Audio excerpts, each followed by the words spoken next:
नमस्कार मित्रों, आज के इस वीडियो में एक बार फिर से आप सभी का बहुत बहुत हार्दिक स्वागत है। हम आशा करते हैं कि आप सभी स्वस्थ होंगे, मस्त होंगे और पूरी तरह से अपनी तैयारी में व्यस्त होंगे। तो मित्रों, आज के इस वीडियो में हम हिंदी व्याकरण के अंतर्गत एक महत्वपूर्ण टॉपिक है वर्तनी शुद्धि। तो वर्तनी शुद्धि से संबंधित सभी महत्वपूर्ण प्रश्न जो आपकी परीक्षा के दृष्टिकोण से संभावित हैं, तो उन सभी प्रश्नों को हम लोग व्याख्यात्मक तरीके से हल करेंगे और उन्हें ट्रिक की सहायता से याद करने का भी प्रयास करेंगे।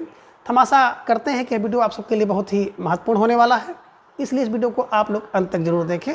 और बिल्कुल आप सबकी लगातार मांग चल रही थी कि सर हिंदी व्याकरण की भी एक क्लास लाई जाए, तो निश्चित रूप से अब हम प्रयास करेंगे कि प्रत्येक दिन आपको हिंदी व्याकरण की क्लास भी बिल्कुल देखने को मिले। तो जैसा कि स्क्रीन पर आप देख पा रहे हैं, हिंदी व्याकरण और टॉपिक आपका है वर्तनी शुद्धि। प्रश्न संख्या 1 है कि निम्न में से कौन सी एक वर्तनी शुद्ध है। यानी कि 4 विकल्प आप देख पा रहे हैं, जिनमें से एक विकल्प की वर्तनी शुद्ध है। तो जिस विकल्प की वर्तनी शुद्ध है उसी को आपको चयन करना है। विकल्प ए कह रहे हैं कि मनीषी गण शुद्ध है, विकल्प बी पक्षी राज शुद्ध है, विकल्प सी प्राणी वृंद शुद्ध है, या फिर विकल्प डी सत्संग। तो बिल्कुल व्याकरण के प्रश्नों को तो बिल्कुल आपको सावधानी के साथ करना होगा और तब इसको जवाब देना होगा। तो निश्चित रूप से ढेर सारे भाई बहन का जवाब भी आ गया कि सर विकल्प डी को लॉक किया जाए, सत्संग इज राइट आंसर। देखिए, सत्संग शब्द बिल्कुल शुद्ध है, लेकिन अगर कहीं आपको मिल जाए सत्संगित, तो ध्यान में रखिएगा कि जो सत्संगित शब्द होता है ना, वो अशुद्ध होता है। शुद्ध रूप सत्संग है, ध्यान में रखिएगा, शंका सहित, है ना। बात करें, जब किसी शब्द को आप बहुवचन बनाते हैं तो उसके पूर्व जो दीर्घ स्वर होता है उसको हम लोग हर्ष स्वर कर देते हैं। तो देखिए, मनीषी गण को आप मनीषी गण करेंगे, मनीषी गण, ये ध्यान में रखिएगा। पक्षीराज को आप सीधे पक्षीराज कर देंगे, है ना। प्राणी वृंद को प्राणी वृंद कर देंगे, तो निश्चित रूप से ये शब्द शुद्ध हो जाता, ठीक है ना। तो बिल्कुल आप लोग समझ गए होंगे कि जब किसी शब्द का बहुवचन रूप बनाते हैं तो उसके पूर्व वाला जो स्वर होता है उसका हर्ष स्वर हम लोग कर देते हैं। इस कारण से मनीषी गण, पक्षीराज और प्राणी वृंद अशुद्ध हैं। तो ये मनीष गण होना था, पक्षीराज होना था, प्राणी वृंद होना था, है ना। तो बिल्कुल आप सबका प्रश्न संख्या 1 का जवाब बेहतरीन रहा कि सर विकल्प डी सत्संग इज राइट आंसर। प्रश्न संख्या 2 है कि निम्न में अशुद्ध वर्तनी का चयन करें। देखिए, इनमें 4 विकल्प आप देख रहे हैं, जिनमें 3 शुद्ध है और 1 जो है अशुद्ध है। तो जो अशुद्ध वर्तनी है उसी वर्तनी का चयन आपको करना है जवाब के रूप में। विकल्प ये कह रहे हैं कि दुरात्म गण अशुद्ध है, विकल्प बी मंत्रीवर अशुद्ध है, विकल्प सी राजपथ, या फिर विकल्प डी सानंदित। तो सोचिए, समझिए, विचार कीजिए, इसके बाद प्रश्न संख्या 2 का जवाब दीजिए। तो धीरे धीरे आप सब भाई बहनों का जवाब भी आ गया कि सर विकल्प डी को लॉक किया जाए, सानंदित इज राइट आंसर, है ना। देखिए, या तो आपको यहाँ पे लिखना था क्या, सानंद। सानंद, सा माने सहित है, आनंद माने आनंद के सहित जो हो उसे सानंद कहते हैं, लेकिन इसमें इत प्रत्यय भी लगा दिया गया, तो इस कारण से 2 विशेषण लग गया। तो ये वर्तनी आपकी अशुद्ध हो गई, है ना, अशुद्ध। और बात करें हम लोग शुद्ध की, तो देखिए दुरात्मा गण नहीं बल्कि दुरात्मा गण शुद्ध है, बिल्कुल शुद्ध है, क्योंकि गण लग गया तो बहुवचन रूप बना, इस कारण से जो पूर्व का जो था उसका हर्ष रूप हो गया, ठीक है ना। मंत्रीवर शुद्ध होता है, मंत्री, है ना, वर लग गया, बहुवचन बन गया, तो इसमें इसका हर्ष रूप आप देख रहे हैं, मंत्रीवर। राजापथ होता है, राजापथ, और जब इसका वो बनाते हैं ना तो राजपथ होता है। तो निश्चित रूप से ये शब्द शुद्ध है, ये भी शुद्ध है, ये भी शुद्ध है। अशुद्ध शब्द यही है विकल्प डी। तो प्रश्न संख्या 2 का आई होप कि आप सब विकल्प डी सही कर पाए होंगे। और बिल्कुल आपको इसी तरह से, इसी क्लू से और इसी ट्रिक की सहायता से आपको इसको याद करते हुए चलना है और आपकी जो व्याकरण है ना, उस व्याकरण की पकड़ को मजबूत करना है, ठीक है। चलिए, प्रश्न संख्या 3 है कि अशुद्ध वर्तनी वाले विकल्प का चयन करिए। यानी कि 4 विकल्प आप देख रहे हैं, जिनमें एक विकल्प ऐसा है जिसमें सारे के सारे जो शब्द आपको दिखाई देंगे अशुद्ध होंगे। विकल्प ये कह रहे हैं कि आँख, आँच, कांच, गांधी जी। विकल्प बी में दांत, डांट, चांद, उंगली। विकल्प सी में अष्टावक्र, इकतारा, इकलौता और बिल्कुल गुणिगण है। विकल्प डी में है संहार, संवाद, सरोवर और हस्तक्षेप, है ना। तो थोड़ा सा विशेष ध्यान दीजिएगा कौन अशुद्ध वर्तनी वाला विकल्प है। और आप सबका जवाब भी आ गया कि सर विकल्प ए को लॉक किया जाए, है ना। विकल्प ए इज राइट आंसर। बिल्कुल आँख, ऊंचा, कांच और गांधी जी की बात अगर हम लोग करें तो आप यहाँ पे देख रहे हैं केवल अंक की बूंदी लगी है, बल्कि यहाँ पे चंद्र बिंदु लगना था, ये ध्यान में रखिएगा। अगर चंद्र बिंदु लग गया होता तो ये विकल्प बिल्कुल सब शुद्ध हो जाता। तो ध्यान रखिएगा, आंख पर चंद्र बिंदु होना चाहिए, ऊंचा पे चंद्र बिंदु होना चाहिए, चंद्र ऊंचा है ना तो ऊंचा होना चाहिए, कांच पर चंद्र बिंदु, और गांधी जी ऊंचे थे तो ऊंचा चंद्र बिंदु होना चाहिए, इसे ध्यान में रखिएगा। और यही विकल्प अशुद्ध है। बाकी दांत आप शुद्ध है, डांट, चाँद, अंगुली शुद्ध इसी रूप में लिखेंगे। अष्टावक्र, इकतारा, इकलौता और गुणीगण शुद्ध है। संहार, संवाद, सरोवर और हस्तक्षेप भी शुद्ध है। हस्तक्षेप नहीं होता, हस्तक्षेप ही सही है, ठीक है ना। तो निश्चित रूप से इन सभी जो वर्तनी को आप देख रहे हैं ना, अगर आप बिल्कुल नवे हैं तो निश्चित रूप से आपको अपनी नोटबुक में इन सब प्रश्नों को दर्ज कर लेना चाहिए। तो आई होप कि आप लोग विकल्प ए को सही कर पाए होंगे और हमेशा के लिए इसको कंठस्थ कर लीजिएगा, ठीक है। प्रश्न संख्या 4 है कि निम्न में एक अशुद्ध युग्म है ना। एक युग्म आप देख पा रहे हैं जो कि अशुद्ध है। विकल्प ए कह रहे कि अनाथा और अश्वा, ये अशुद्ध है। विकल्प बी गायिका और गोपी अशुद्ध है। विकल्प सी सुलोचना और भुजंगनी अशुद्ध है। विकल्प डी प्रेसी और नेत्री। तो बिल्कुल प्रश्न संख्या 4 को बिल्कुल ध्यान से देखिएगा। एक बिल्कुल अशुद्ध है और जो युग्म अशुद्ध है उसी को आपको चयनित करना है। और आप सबका जवाब भी टहलते हुए आ गया कि सर विकल्प सी को लॉक किया जाए। सुलोचनी और भुजंगनी ये अशुद्ध शब्द है ना। देखिए बात करते हैं अनाथा, तो बिल्कुल शुद्ध शब्द है।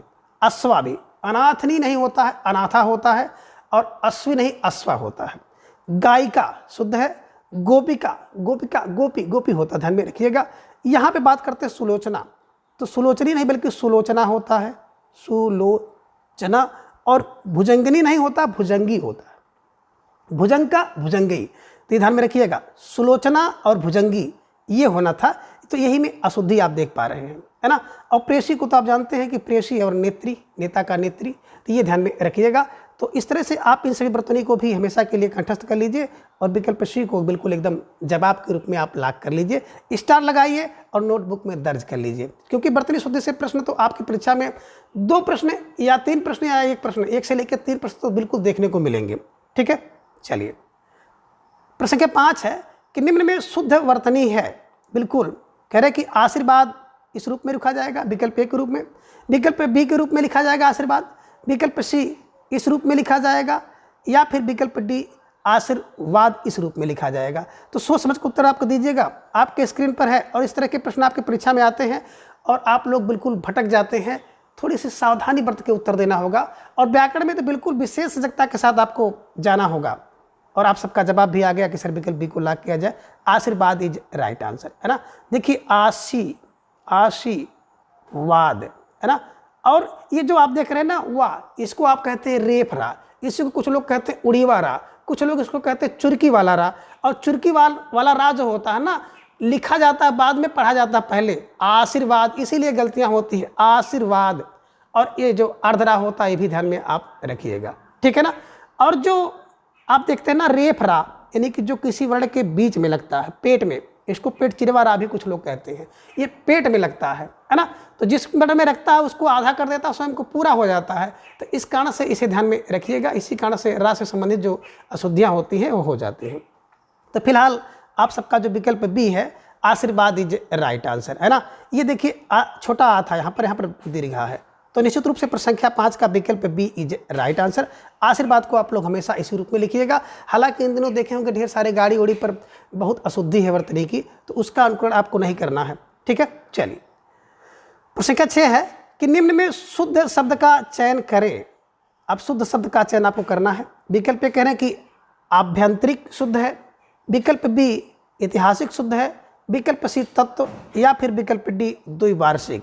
तो प्रश्न संख्या 6 का जो आपको सही विकल्प का चयन करना है, शुद्ध कौन सा है। और आप सबका जवाब भी आ गया कि सर विकल्प ए को लॉक किया जाए। आभ्यंतरिक इज राइट आंसर, है ना। कहीं कहीं आपको हर्ष मिलेगा, अभ्यंतरिक, तो हर्ष अगर मिलेगा तो वो अशुद्ध होता है, ध्यान में रखिएगा। जब भी आप अभ्यंतरिक लिखेंगे तो बड़ा आ रहेगा, आभ्यंतरिक एक प्रत्यय लग गया ना। और जब एक प्रत्यय लग जाता है तो जो पूर्व वाला आ होता है प्रारंभ वाला, वो दीर्घ हो जाता है, ठीक है ना। तो निश्चित रूप से आप सबका जवाब जो बना विकल्प ए इज राइट आंसर। बात करें ऐतिहासिक, तो ऐतिहासिक तो शब्द नहीं होता है, जो शुद्ध होता है ऐतिहासिक, ध्यान में रखिएगा। ऐतिहासिक, आज बैठाइए ऐतिहासिक, ऐतिहासिक नहीं ऐतिहासिक होता है। और तत्व की बात करते हैं ना, तो आधाता डबल आधाता है, वह तो आधाता धाता हुआ डबल आधाता है, ये ध्यान में रखिएगा। द्वित्व है तत्व।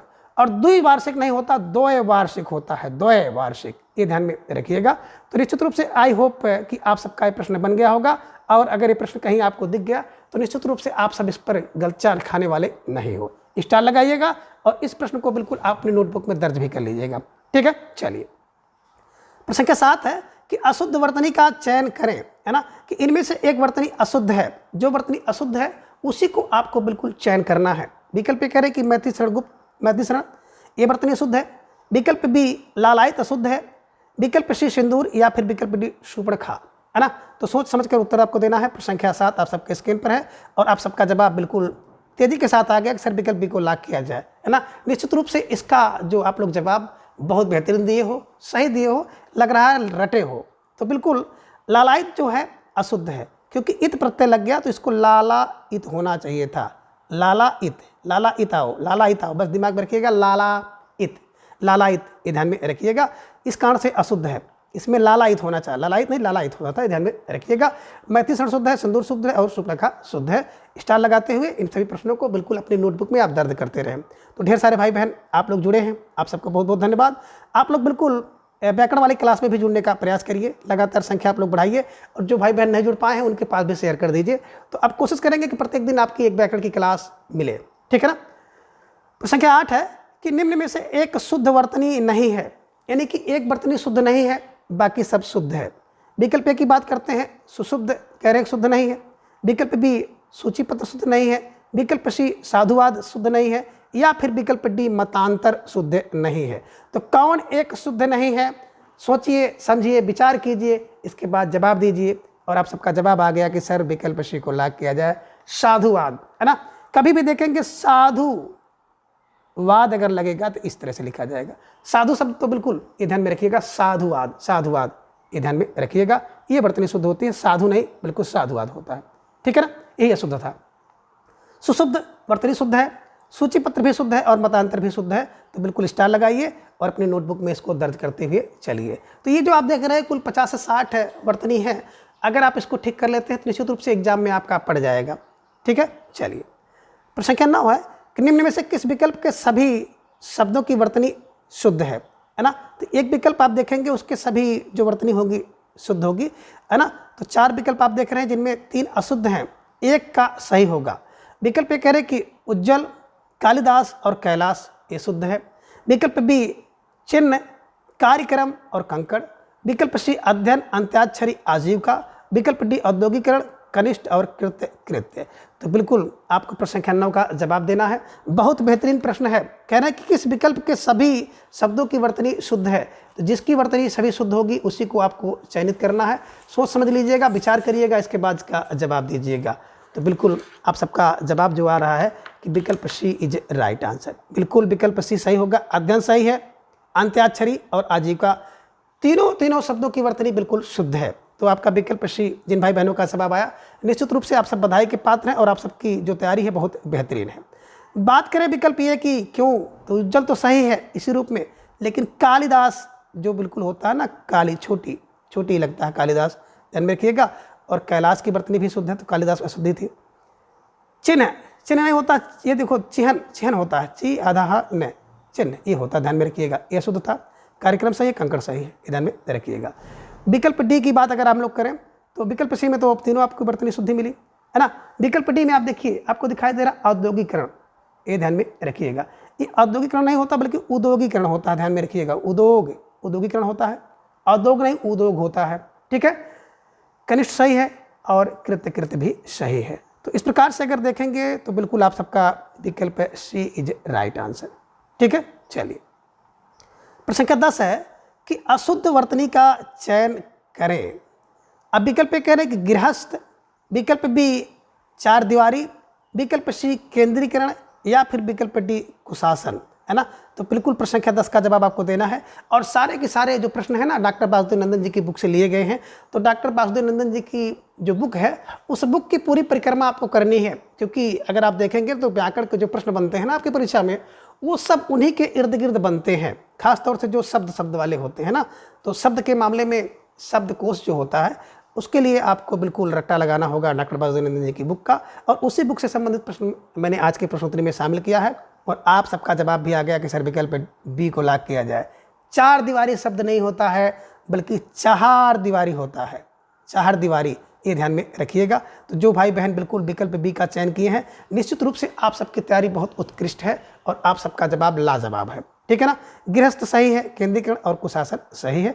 तो प्रश्न संख्या 10 पर भी आप स्टार लगाइए, नोटबुक में इसको दर्ज करिए, ठीक है। चलिए प्रश्न संख्या 11 है कि निम्न में से एक वर्तनी शुद्ध नहीं है। अब एक वर्तनी कौन शुद्ध नहीं है उसका आपको चयन करना है। विकल्प ए कह रहे कि जागृत शुद्ध नहीं है, विकल्प बी तड़ित शुद्ध नहीं है, विकल्प सी दधीची, या फिर विकल्प डी निरीह है। तो प्रश्न संख्या 11 का जवाब आपको देना है और आप सबका जवाब भी आ गया कि सर विकल्प बी को लॉक किया जाए। तड़ित शब्द की बात करते हैं ना तो डी ता में हलंत होता, ध्यान में रखिएगा। इस कारण से ये शब्द अशुद्ध है, इसको आप जवाब के रूप में हमेशा के लिए बिल्कुल सही कर लीजिए, ठीक है। चलिए प्रश्न संख्या 12 है कि निम्न में शुद्ध शब्द युग्म कौन सा है ना। तो एक जो युग्म आप देखेंगे शब्दों का युग्म शुद्ध है, बाकी 3 अशुद्ध हैं। विकल्प की बात करते हैं तो प्रज्वलित और पूर्व, है ना। तो देखिए अगर आप देखेंगे प्रश्न संख्या 12 में तो प्रज्वलित तो शुद्ध है और ये पूर्व रूप देख रहे हैं अशुद्ध है ना। तो चलिए अभी हम उत्तर आपको नहीं बताएंगे, ठीक है ना। तो आपको जवाब देना है प्रज्वलित और पूर्व, प्रदर्शनी और व्रत, भूधर पिशाच, या फिर विकल्प डी परिस्थिति और द्वारका।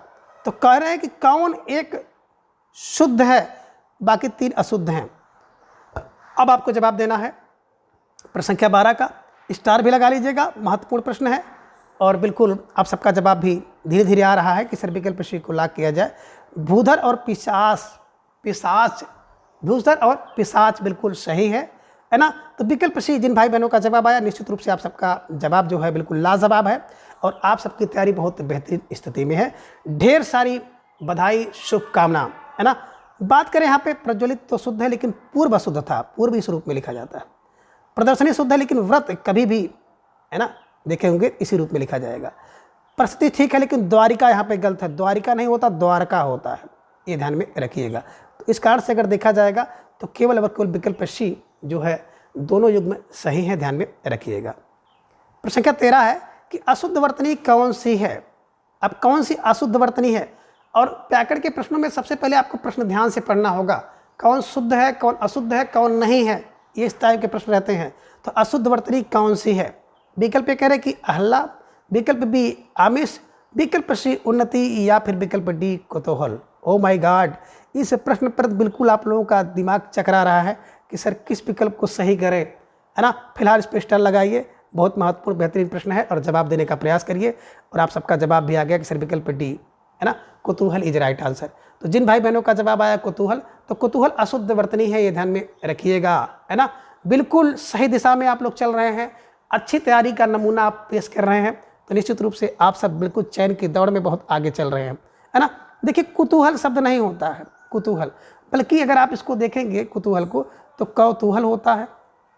बिल्कुल अगर आप देखेंगे मोटा मोटा तो ये शब्द 2 रूप में आप इसको लिख सकते हैं, 2 रूप में, कौतूहल, है ना, कौतूहल, और एक इसका रूप होता कुतूहल, ध्यान में रखिएगा। तो कौतूहल और कुतूहल रूप में लिखा जाता है, कोतूहल रूप में नहीं लिखा जाता है, ठीक है ना। तो निश्चित रूप से जिन भाई बहनों का जवाब विकल्प डी आया, बधाई के पात्र हैं। अहिल्या आमिष और उन्नति सही है, ये ध्यान में रखिएगा, ठीक है ना। तो प्रश्न संख्या 13 का विकल्प डी इज राइट आंसर। प्रश्न संख्या 14 है कि निम्न में एक वर्तनी शुद्ध नहीं है। फिर देखिए प्रश्न आ गया कि कौन सी एक वर्तनी शुद्ध नहीं है, यानी कि 3 वर्तनी शुद्ध है, एक अशुद्ध है। विकल्प कह रहे कि भस्म, विकल्प बी ब्रजभाषा, विकल्प सी ब्रिटिश, या फिर विकल्प डी विश्लेषण। प्यारा सा प्रश्न, आसान सा जवाब, और इस प्रश्न का तो जवाब सबका सही होना चाहिए और बिल्कुल आप सबका जवाब भी सही हुआ कि सर विकल्प को लॉक किया जाए। जो भस्म है ना, भस्म इस रूप में लिखा जाता है, ध्यान में रखिएगा, भस्म माने राख, ठीक है। ये भस्म गलत है, ठीक है। तो फिलहाल प्रश्न संख्या 14 का विकल्प ए इज राइट आंसर। प्रश्न संख्या 15 है कि निम्न में से किस युग में अशुद्ध वर्तनी नहीं है, यानी कि एक युग में आपको दिखाई दे रहा है जिनमें अशुद्ध वर्तनी नहीं है। अगर अशुद्ध वर्तनी नहीं, इसका मतलब सारी वर्तनी शुद्ध होगी। तो शुद्ध वर्तनी वाले युग्म को आपको ढूंढना है। विकल्प ए कहने की निरोग और मनोयोग, विकल्प बी हस्ताक्षेप और भास्कर, विकल्प सी अहोरात्र और कृतग्नि, विकल्प सी अष्टावक्र और एकतारा। तो बिल्कुल सोच समझ कर उत्तर आपको देना है। प्रश्न संख्या 15 का प्यारा सा प्रश्न है कि जिनमें सभी वर्तनी शुद्ध होंगी उसी को आपको चयनित करना है। और धीरे धीरे आप सबका जवाब भी आ गया कि सर विकल्प एक को लॉक किया जाए, निरोग और मनोयोग, ये दोनों शुद्ध रूप हैं, ध्यान में रखिएगा। बात करें विकल्प बी की तो हस्ताक्षेप नहीं होता बल्कि हस्तक्षेप शब्द होता है शुद्ध, ये ध्यान में रखिएगा। और यहाँ पे अगर देखेंगे तो भास्कर की भी मिस्टेक है, भास्कर में भा आधा साकर होता है, ये खटिसा नहीं होता है, ये ध्यान में रखिएगा, ठीक है ना। अहोरात्र शब्द अगर देखेंगे तो बिल्कुल शुद्ध है, लेकिन कृतघ्नि नहीं होता, कृतघ्न होता है, नी नहीं नग्न होता है ना। यहाँ पे देखें अष्टवक्र आप देख रहे हैं, तो बिल्कुल अष्टवक्र नहीं होता, अष्टावक्र होता है। और एक तारा जो देख रहे हो ना, तारा एक तारा नहीं होता, एक तारा, ध्यान में रखिएगा। कहे समय का एक तारा होता, एक तारा नहीं होता है, ये ध्यान में रखिएगा, है ना। तो निश्चित रूप से आप सब भाई बहनों का जवाब विकल्प ये बड़ा सराहनीय प्रशंसनीय रहा और आप सब बधाई के पात्र हैं, ठीक है। चलिए, बहुत अच्छी प्रश्नोत्तरी चल रही है व्याकरण की, और कोशिश करेंगे कि प्रत्येक दिन एक व्याकरण की क्लास आप सबके सामने जो है टॉपिक वार देखने को मिले।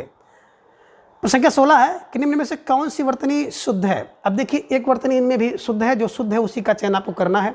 विकल्प ए कह रहे कि तिरस्कार शुद्ध है, विकल्प बी दुष्कर, विकल्प सी नमस्कार, या फिर विकल्प डी उपयुक्त है सभी। तो बिल्कुल आप सबकी बल्ले बल्ले, और आप सबका जो जवाब है बहुत लाजवाब है कि सर विकल्प डी को लगा दीजिए, है ना।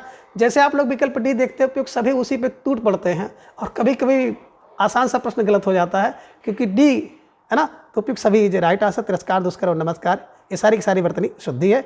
और इस प्रश्न को बिल्कुल आप अपनी नोटबुक में दर्ज कर लीजिए, क्योंकि वर्तनी का शुद्ध रूप आपको बिल्कुल कंठस्थ होना चाहिए। प्रश्न संख्या 17 है कि अशुद्ध वर्तनी कौन सी है, यानी कि इनमें से एक वर्तनी जो है अशुद्ध है, तो जो वर्तनी अशुद्ध है उसी का चयन करना है। विकल्प ए कह रहे हैं कि निर्दोषी अशुद्ध है, विकल्प बी वक्त ग्रहण अशुद्ध है, विकल्प सी सस्मूषण, या फिर विकल्प डी सलज्ज।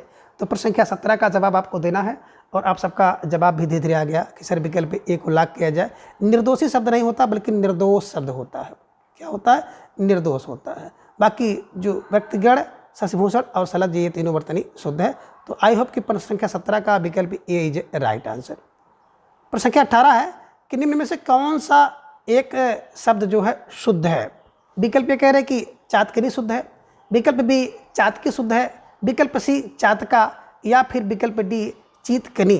तो कौन सा वर्तनी शुद्ध है, जो शुद्ध है उसी का जवाब आपको देना है। और आप सबका जवाब भी आ गया कि सर विकल्प जो है सी को लॉक किया जाए, है ना।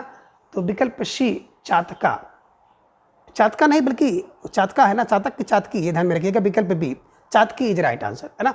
तो जिन भाई बहनों का जवाब विकल्प बी था, चातकी था, बेहतरीन था, लाजवाब था, और आप सबकी तैयारी बहुत अच्छी स्थिति में है। धन्यवाद आप सबको, जिनकी जो विकल्प बी जवाब के रूप में आया, और जिनका नहीं आया उनको भी बहुत बहुत धन्यवाद, क्योंकि अब आगे गलती नहीं होगी, ठीक है। प्रश्न संख्या 19 है कि निम्न में शुद्ध वर्तनी वाला शब्द है।